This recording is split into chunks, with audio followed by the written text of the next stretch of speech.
I've realized how bad the epidemic is from the amount of families that we see. If I get a call from a family that's lost a family member now, whether the family's open about the manner of passing or just simply the age, my mind goes immediately to this person overdosed. So I would say it's affecting the funeral business in the sense that it's creating a demand of funerals for a demographic that shouldn't be here.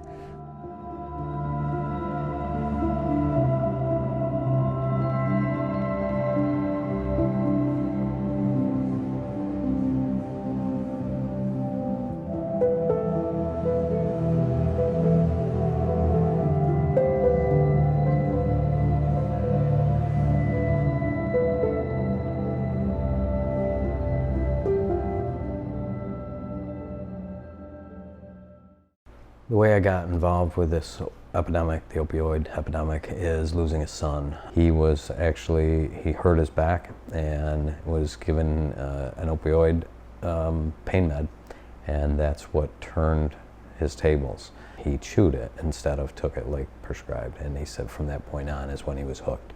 Our big pharmaceutical companies and our doctors are to blame, but a lot of people, they reach heroin from very different avenues. So I would say that there's no one path, but I would certainly say that an addiction to pills began with many people on the road to addiction. Purdue Pharma introduced OxyContin in 1996, and there was a tremendous marketing of this OxyContin. Now, people say, well, what's the difference between OxyContin and let's say Percocet, because Percocet was around for 30 years. Percocet had 5 milligrams of oxycodone and 325 milligrams of acetaminophen. That was a Percocet. Well, the oxys, the popular ones that everybody used, they weren't using the 10s. They were using like the 40s and the 80s. So a 40 oxy is like one pill, is like you took 8 Percocets at once. And an 80 oxy is like you took 16 Percocets at once. And that's a load of narcotic in your system. So people totally got addicted to this oxycodone.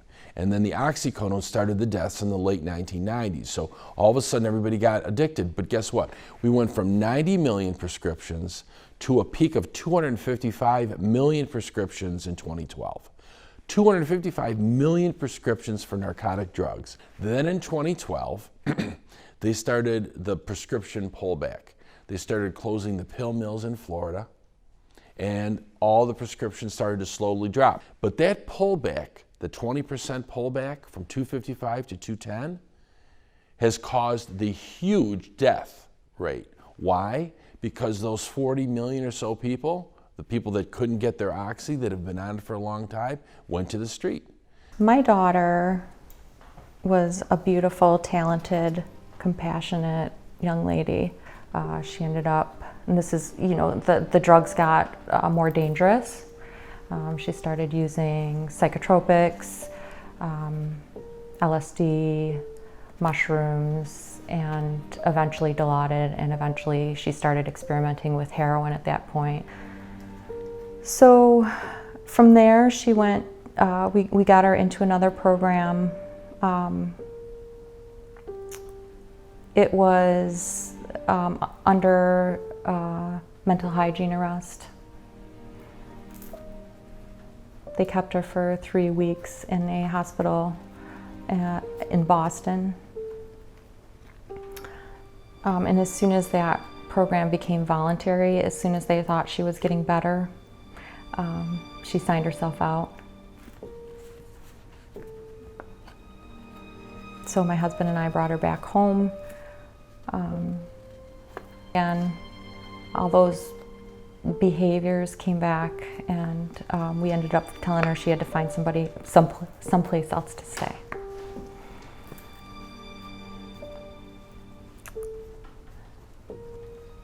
So that weekend, she told us who she was going to stay with, but that person couldn't accommodate her either. He didn't want her staying with him, and he put her up in a hotel room, and that's where she overdosed fatally.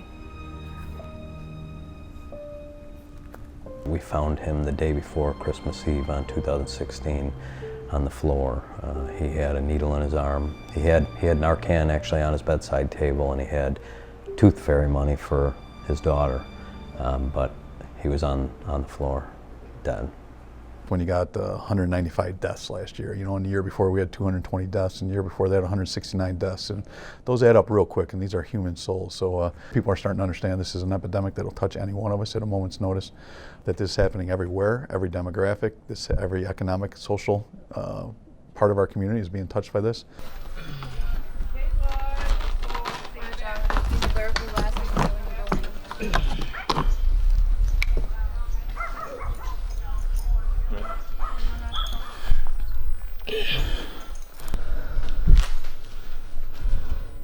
The people are upstairs and it's really dark there anyway, so I'd rather just stay down here if you don't mind.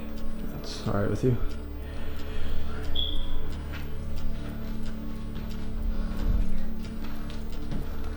This used to be a really active house during the winter especially. We used to come here every week and clean up hundreds of needles every week. Since it's been boarded up, it hasn't been that active though. This is where we found most of the needles. Garbage and caps and everything everywhere. There were people, there's a mattress right here where they were sleeping.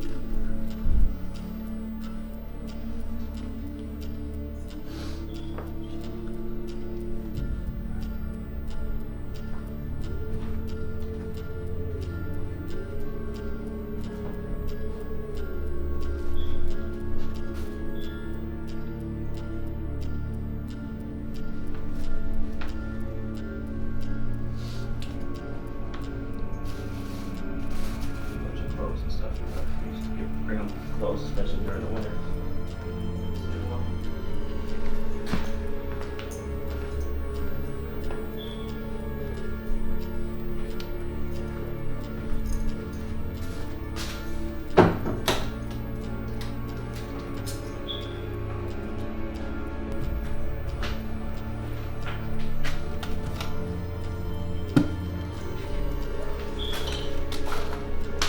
Caps, you got these drugs come in these little things.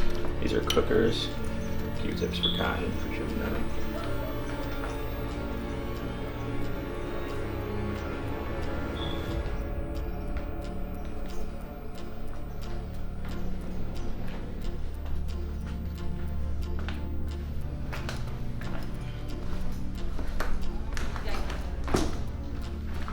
That's the door that goes to the upstairs with water.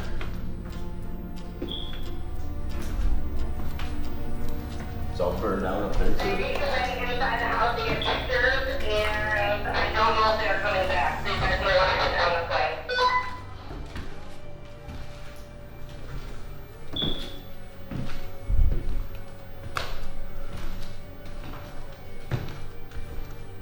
That's the front door.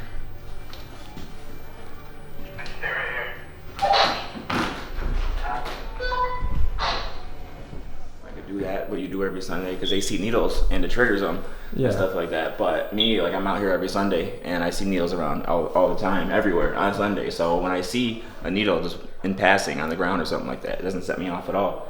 I see them every Sunday. It's like constant exposure just kind of thumbs me to it. So I'm used to it by now. It's like right after high school, or right after the graduation, or right before it, my friend, he gave me a pill and he said, try this, and it turned out to be OxyContin. I didn't know anything about opiates or what their effects were or anything that it would have on me, but I remember trying it, and the feeling that I got was unlike anything. I had a friend describe it as like, it was like crawling back into the womb. It was like a safe feeling, like, I don't know, like serenity in a pill, you know what I mean? And like, that's the only feeling I ever wanted after that. Yeah, so I had a lot of self-esteem issues, insecurity. I used to kind of get like bullied around, after we moved, especially into a new school and everything. And, there were times where I was just like, I didn't think anything would get better. I had thoughts of, suicide. I just didn't see my life getting any better. And I was just looking for something, some way out, some way to just not feel the way I was feeling, and some way to, just opt out of life for a little bit. So my friend who initially sold the pills, we were actually the one that went down and started going to Clinton Avenue to, cop heroin because it was cheaper. And I didn't know anything about it. I was very apprehensive, but, because it's always that thing that you hear, it's like heroin, I'll never do that. I've done a lot of drugs in my life, but up to that point, but it was like, I'll never do that. That was always like the big, scary drug that you'd hear about. And, but we did it, and we went down, and when we were sick enough and we found out how much cheaper it was, that just became a regular everyday thing. And, OxyContins became the last thing we would do. And we would just go down to the city. We didn't know anything, I don't know how he knew about it, but we just figured it out. And, and I said, okay, I'll do this and I'll sniff it, but I'll never shoot drugs. I'll never do IV, that's just something, that's a line I'll never cross. Until I saw how high he got when he showed me, at first when he showed me how to do it. And I said, all right, well, show me how. And that became really, that was the beginning of the long, hard road of drug addiction, heroin addiction. I couldn't pay rent. I couldn't pay for anything, everything. Like, I would slide the rent under the door for my landlord, and I'd go back with like chopsticks and grab it and drag it back, because like I just could not afford anything except using. And I remember begging my mom for money at one point, and I didn't even try to make up an excuse. I said, Mom, I'm gonna be sick, I need to go to work. I was working at some bar on Monroe, and I was like, I need this. And my mom was just looking at me like she couldn't even believe that. I didn't even try to make up an excuse. My sister looking at me like, who are you? What are you doing? And but it didn't matter. Like, I drove through the shame and guilt, because it's like the money for the drug was all that really mattered. It brought me to all sorts of new lows, because they ended up giving me the money. They didn't know what else to do, and nobody knew what to do. In my job, people come into the office with addiction issues, particularly with opium. And the first thing I do is I look them in the eye and I say, I'm so glad you came to see me. Because a lot of these people have a lot of shame, and they're afraid. And I want them to be comfortable and believe that they can get better. We lost our son Scott February 22nd, 2016. Scott struggled with heroin addiction, and our younger daughter did as well. She's doing pretty good now. So we decided after he passed to start SOARS, which is Substance Overdose Awareness Recovery Service. It could help anyone out there struggling, families that are struggling. We started a grief support group, Forever in Our Hearts, where families can come and just be with people that get it and understand what they're going through, Hope Dealers is a support group. We support addicts who are still in active addiction. We support addicts in recovery and their family members. We pick up needles. We do outreach while we're doing cleanup, which involves lunches, clothing, personal care items, survival gear, and Narcan that we're passing out during that. We meet every Sunday between 9:30 and 10 a.m. right here at 10 Sullivan Street. And then we spread out all over the city and clean up all day till about 3:30. I think fentanyl is devastating our country, our communities and our country, and it's sad. We have to, I think our sheriff, Todd Baxter, is just taking the reins and run with this. We have a heroin task force I'm a part of, and I work with the sheriff's department. They're cracking down on dealers, and they're putting them away, and that's a beautiful thing too, I think it's very clear. If you go downstairs in our building, you'll see signs all over our building, and it says, if you're selling dope on the streets of Monroe County, we're coming for you. And we're quite frank about that. And we don't say that to be vogue. We don't say that to be rogue. We don't say that to be antagonistic. But you are selling dirty dope that's killing other people, and we cannot tolerate that. And then for the people that are stuck in the addictive state, we've said it before, we're here for you. We understand that you're not trying to commit criminal intent. you're trying to survive. And if we get you in the backseat of a police car with handcuffs, we are now looking at you. Can we do other things with you besides just put you inside the Monroe County Jail? Are there other ways we can get you into treatment? Recovery Fitness is a peer-led, sober, active community. We're a community of like-minded individuals in recovery, supporting each other by creating an environment of camaraderie and encouragement. But it's a pathway to recovery through fitness, basically. Wow, our activities and our equipment, we have a fully equipped gym downstairs and community center, so you don't have to come in and work out. You can come in and have coffee if you want. We have pool tables, ping pong tables, foosball tables. We have dogs here every day. You can just come in, have coffee, and pet the dogs. A lot of people take advantage of that. And we also have group exercise classes every day of the week. I teach a boxing class on Monday night, a Russian kettlebell class on Wednesday night. We have weight training classes. We have functional fitness classes. We go out in the community and have group exercise classes out in the community as well. Cobbs Hill Park, Charlotte Beach, you name it. We're out in the community as well. So, for anyone out there, who's suffering from addiction, please get help. There is life after recovery. Recovery is possible. There's so many peer mentors out there who are willing to help. There's so many facilities, outpatient, inpatient. There's so many people who would be rooting for you. It is possible. What I would say to any parent of a heroin addict who died, don't blame yourself. This is a brain disease. This is not your fault. First of all, we say it all the time. When we look at these maps throughout Monroe County, when we look at the maps, we think of those dots. Each one of those dots we can click on and it pulls up a name. It's not just a dot on a map. It's a human soul, and that's how I could not express my condolences enough.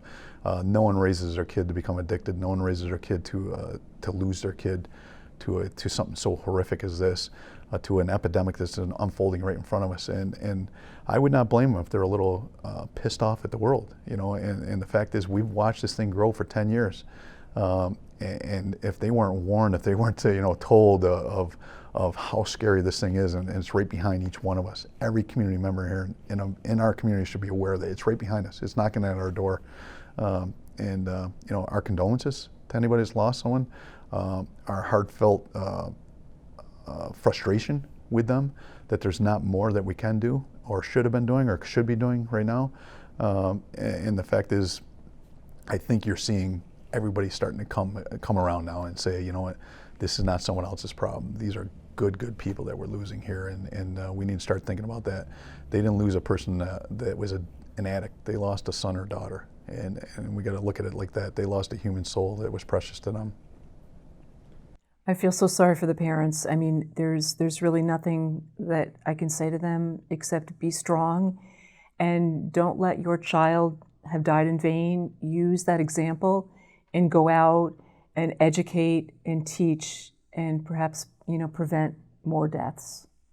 What I would say to somebody who has a child that is addicted to heroin, I would love to sit and talk an hour with them, because I was there and I know where they are now, and I know the struggles and the pain that they have because of their son or daughter being an active user, but also to point them things that they can do that I wished I had done, or things I did that did help. I think we have to use the umbrella of behavioral health and put the mental, emotional health issues and the drug issues all together and work that as a combination for the best cure. Because it's not being done. And everybody says there's not enough money in mental health, and that's absolutely true. But let's work on figuring out what's bothering everybody in maybe school programs and whatever, so that they don't develop the mental health disorders and the suicide and the drug alcohol use. But this has to be together. Mental health is treated separately in a separate division. Drugs are treated separately. It doesn't work. We have to come up together somehow. Yes, so while we're certainly facing an opioid crisis, and we're also facing a youth mental health crisis, and they are related, I also believe that as a community, on the whole, we are responding to it.